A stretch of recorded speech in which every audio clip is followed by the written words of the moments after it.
Okay, so at this point on your plot plan, it shows the grades around the house. That means basically it's showing the dirt elevation around the foundation. Either you have to calculate it yourself, or your forming contractor should be able to read the plot plan and know exactly where to spray the waterproofing around the foundation. So either you can measure from the underside of the footing up, or if you figure out the top of the foundation wall, which on our plot plan shows the main floor height of the deck.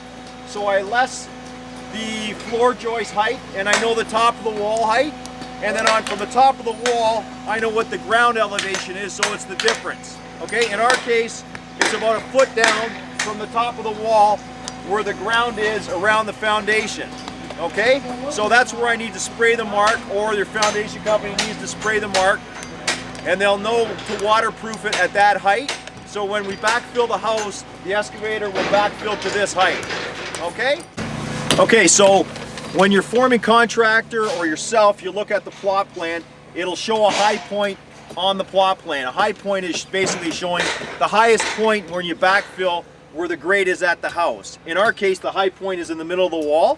So the grade here actually flows from here, it flows back to the rear, and from here it flows to the front of the house. So the high point here is about 8 inches down from the top of the wall. So we're going to put a point here, 8 inches from the top of the wall, right here.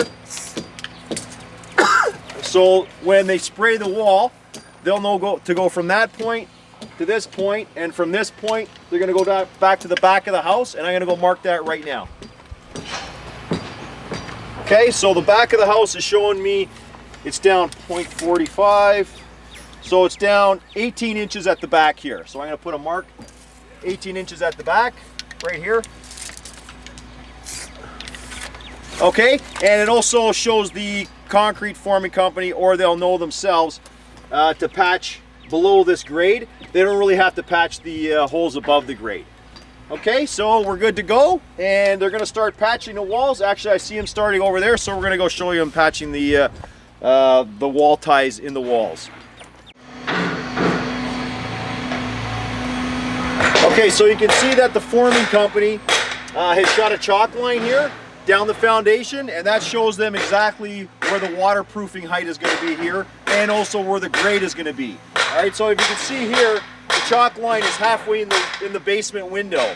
So we have to put window wells here. So it's very important that you put a weeping tile from that height down to the footing prior to backfilling. Okay, so you got to put a weeping tile from that height down to the footing, and then you put the window well in after or before they backfill. But you have to make sure that the window well and the weeping tile is here before you backfill it. Okay? Okay, so the forming contractor is almost done their job here. They're just patching the wall ties, like I mentioned before, with quick setting hydraulic cement. As you can see, he's patching every single wall tie. And what I like to do is, after they're done, I like to walk around the foundation myself to make sure they've patched every single one. Okay?